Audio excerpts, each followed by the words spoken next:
بسم اللہ الرحمن الرحیم۔ السلام علیکم۔ آج میں آپ کو صلح حدیبیہ کا ایک واقعہ سناتی ہوں۔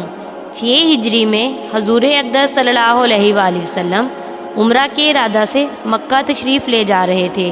کفار مکہ کو اس کی خبر ہوئی اور وہ اس خبر کو اپنی ذلت سمجھے، اس لیے مزاحمت کی اور حدیبیہ میں آپ کو رکنا پڑا۔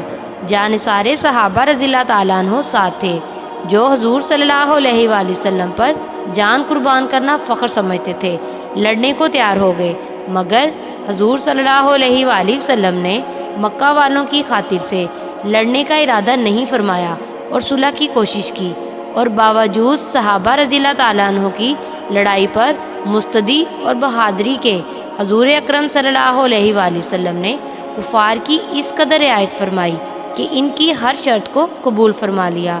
صحابہ رضی اللہ تعالیٰ عنہ کو اس طرح دب کر صلح کرنا بہت ہی ناگوار تھا، مگر حضور صلی اللہ علیہ وآلہ وسلم کے ارشاد کے سامنے کیا ہو سکتا تھا کہ جانسار تھے اور فرما بردار، اس لیے حضرت عمر رضی اللہ تعالیٰ عنہ جیسے بہادروں کو بھی دبنا پڑا۔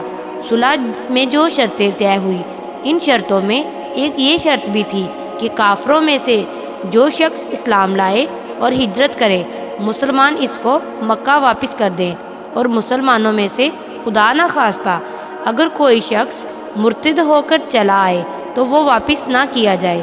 یہ صلح نامہ ابھی تک پورا لکھا بھی نہیں گیا تھا کہ حضرت ابو جہل رضی اللہ تعالیٰ عنہ ایک صحابی تھے، جو اسلام لانے کی وجہ سے طرح طرح کی تکلیفیں برداشت کر رہے تھے اور زنجیروں میں بندھے ہوئے تھے۔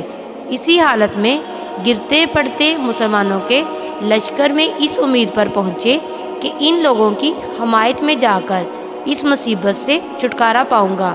ان کے باپ سہیل نے، جو اس صلح نامہ میں کفار کی طرف سے وکیل تھے اور اس وقت تک مسلمان نہیں ہوئے تھے، فتح مکہ میں مسلمان ہوئے۔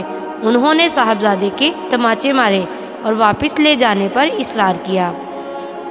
حضور صلی اللہ علیہ وآلہ وسلم نے ارشاد فرمایا کہ ابھی صلح نامہ مرتب بھی نہیں ہوا، اس لیے ابھی پابندی کس بات کی، مگر انہوں نے اصرار کیا۔ پھر حضور صلی اللہ علیہ وآلہ وسلم نے فرمایا کہ ایک آدمی مجھے مانگا ہی دے دو، مگر وہ لوگ ضد پر تھے، نہ مانے۔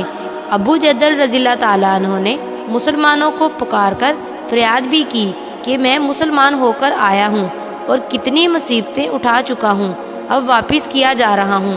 اس وقت مسلمانوں کے دلوں پر جو گزری تھی اللہ ہی کو معلوم ہے، مگر حضور صلی اللہ علیہ وآلہ وسلم کے ارشاد سے واپس ہوئے۔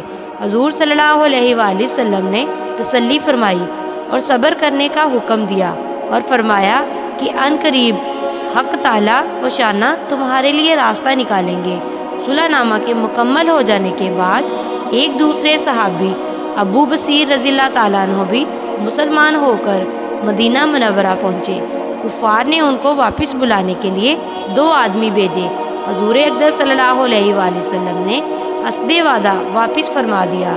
ابو بصیر رضی اللہ تعالیٰ عنہ نے عرض کی کہ یا رسول اللہ صلی اللہ علیہ وآلہ وسلم، میں مسلمان ہو کر آیا ہوں، آپ مجھے کفار کے پنجے میں پھر بھیج رہے ہیں۔ آپ صلی اللہ علیہ وآلہ وسلم نے ان سے بھی صبر کرنے کو ارشاد فرمایا اور فرمایا کہ انشاءاللہ ان قریب تمہارے واسطے راستہ کھلے گا۔ یہ صحابی ان دنوں کافروں کے ساتھ واپس ہوئے۔ راستے میں ان میں سے ایک سے کہنے لگے کہ یار، تیری یہ تلوار تو بڑی نفیس معلوم ہوتی ہے۔ شیخی باز آدمی ذرا سی بات میں بھول ہی جاتا ہے۔ وہ نیام سے تلوار نکال کر کہنے لگا، ہاں، میں نے بہت سے لوگوں پر اس کا تجربہ کیا ہے۔ یہ کہہ کر تلوار ان کے حوالے کر دی۔ انہوں نے اسی پر اس کا تجربہ کیا۔ دوسرا ساتھی یہ دیکھ کر ایک اور کو تو نمٹا دیا، اب میرا نمبر ہے۔ بھاگا ہوا مدینہ آیا اور حضور اکرم صلی اللہ علیہ وآلہ وسلم کی خدمت میں حاضر ہو کر عرض کیا کہ میرا ساتھی مر چکا ہے، اب میرا نمبر ہے۔ اس کے بعد ابو بصیر رضی اللہ تعالیٰ عنہ پہنچے اور عرض کیا کہ یا رسول اللہ صلی اللہ علیہ وآلہ وسلم، آپ نے اپنا وعدہ پورا فرما چکے ہیں، مجھے واپس کر دیا جائے، اور مجھ سے کوئی عہد ان لوگوں کا نہیں ہے جس کی ذمہ داری ہو، وہ مجھے میرے دین سے ہٹاتے ہیں، اس لیے میں نے یہ کیا۔ حضور صلی اللہ علیہ وآلہ وسلم نے فرمایا، لڑائی بھڑکانے والا ہے، کاش کوئی اس کا معین و مددگار ہوتا۔ وہ اس کلام سے سمجھ گئے کہ اب بھی اگر کوئی میری طلب میں آئے گا تو میں واپس کر دیا جاؤں گا۔ اس لیے وہ وہاں سے چل کر سمندر کے کنارے ایک جگہ آ پڑے۔ مکہ والوں کو اس قصے کا حال معلوم ہوا تو ابو جہل رضی اللہ تعالیٰ عنہ بھی، جن کا قصہ پہلے گزرا، چھپ کر وہیں پہنچ گئے۔ اسی طرح جو شخص مسلمان ہوتا وہ ان کے ساتھ جا ملتا۔ چند روز میں ایک مختصر سی جماعت ہو گئی۔ جنگل میں جہاں نہ کھانے کا کوئی انتظام، نہ وہاں باغات اور آبادیاں، اس لیے ان لوگوں پر جو گزری ہوگی وہ تو اللہ ہی کو معلوم ہے، مگر جن ظالموں کے ظلم سے پریشان ہو کر یہ لوگ بھاگے تھے، ان کا ناطقہ بند کر دیا۔ جو قافلہ ادھر کو جاتا اس سے مقابلہ کرتے اور لڑتے، حتیٰ کہ کفار مکہ نے پریشان ہو کر حضور صلی اللہ علیہ وآلہ وسلم کی خدمت میں عاجزی اور منت کر کے اللہ کا اور رشتہ داری کا واسطہ دے کر آدمی بھیجا کہ اس جماعت کو آپ اپنے پاس بلا لیں کہ یہ معاہدہ میں تو داخل ہو جائے اور ہمارے لیے آنے جانے کا راستہ کھلے۔